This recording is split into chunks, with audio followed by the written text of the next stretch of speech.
would do that 100%, and others also, by the way. But Antifa is terrible. Are there other groups that you can pick up? There are other groups, yeah, there are other groups. We have some pretty radical groups, and they got away with murder.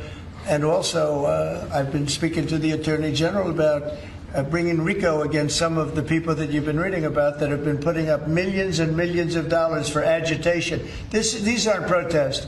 These are crimes, what they're doing, where they're throwing bricks at cars of ICE and Border Patrol. And they come in with a beautiful new car. They're so proud. It's Border Patrol, ICE, it's got whatever it is.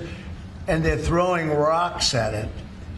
And after 50 yards, it looks like an old beat-up vehicle. It was just brand new. It was just bought for the purposes. And they don't have to take that anymore. I let it be known.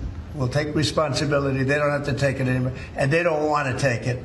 They were told by a past administration, it became almost a culture, if somebody throws a rock at you, do nothing. If somebody spits in your face, do nothing. And I say, when they spit, you hit. Do whatever you want. You do whatever the hell you want. I watched it so sick it made me. For 4 years, I had to sit home and watch people screaming at policemen and spitting in their face, and they weren't able to do anything. They just had a grin and bear it. They're standing up like a piece of steel. And a woman, in many cases, women, you can see they're professional agitators. I had one the other night. I had 4 the other night, all in one group, total phonies. I started to scream when I got into a restaurant, oh, something with Palestine. And I said, well, I'm doing a great job for peace in the Middle East. I should get lots of awards for that, right? With the Abraham Accords and everything else. But a woman just stood up and started screaming. And she got booed out of the place, too. There were a lot of people in the restaurant. I went there to show how safe, and it was safe. I mean, the woman is just a mouthpiece. All she was a paid agitator. And you have a lot of them.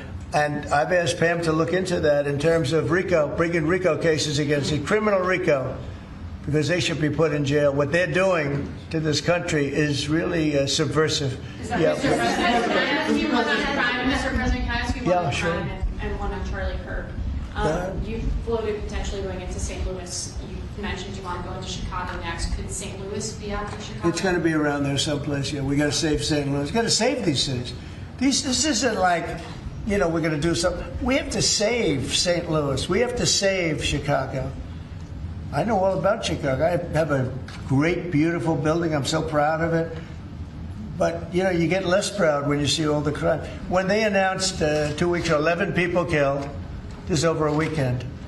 I think they said 38 people shot and 11 people dead. And then you watch Pritzker get up and say, we've got crime under control. And I will say that Cash and the FBI did a good job. With a very light force, they went in, and for about 4 months, Cash or so, yes, they've been working on keeping crime down. They have brought the numbers down a little bit. But those are the easy numbers. The first 20, 25% are the easy numbers. That's where it gets. Then you have to bring in the big forces, right, which is what we always intended to do. But I think the FBI's did a very good job. In particular, in Memphis and Chicago, they burned down a little bit. Like 20% and 25%. Well, I guess it's not so little, but we have a long way to go. We think Chicago is going to be next, and we'll get to St. Louis also. And on Charlie Kirk's assassination. And New Orleans we want to get to, too. Your FBI is investigating the potential role of left-wing organizations in the assassination. I'm wondering if you think if Charlie Kirk's assassin worked alone or if he worked with him. I don't know. I mean, I can tell you he didn't work alone on the Internet, because it seems that he became radicalized on the Internet. That's just by watching same things that you're watching and hearing. It looks like he became radicalized over the Internet. And it seems like he has wonderful parents, brought in a wonderful neighborhood, smart guy, great boards, great marks, great student.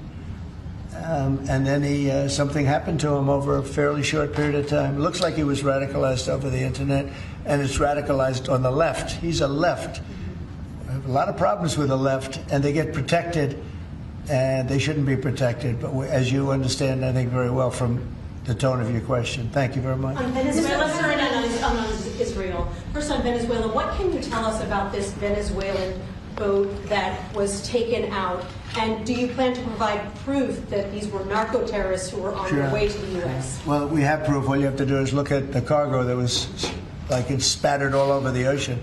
Big bags of cocaine and